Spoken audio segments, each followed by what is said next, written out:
سب سے پہلی چیز جس کا حساب ہوگا قیامت کے دن وہ خون کے تعلق سے.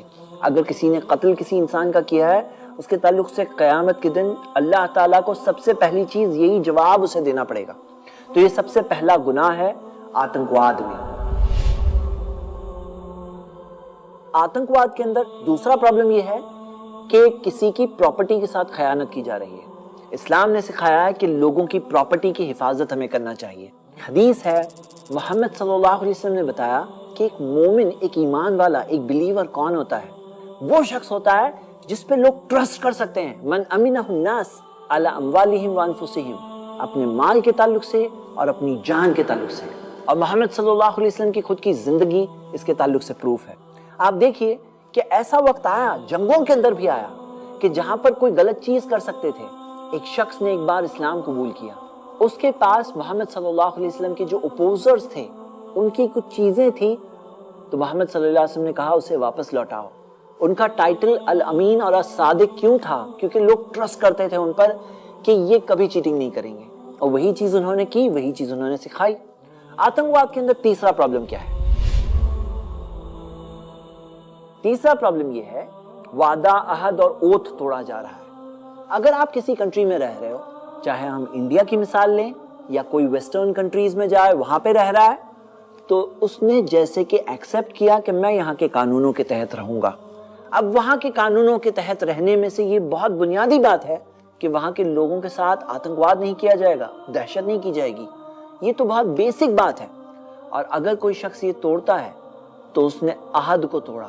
اور سورۃ الاسراء قرآن میں سورہ نمبر 17 چیپٹر نمبر 17 آیت نمبر 34 میں اللہ نے کہا وَأَوْفُوا بِالْعَهْدِ، عہد کو، اوت کو، وعدوں کو پورا کرو. ان العہد کان مسئولا، ہر وعدے کے تعلق سے قیامت کے دن پوچھا جائے گا.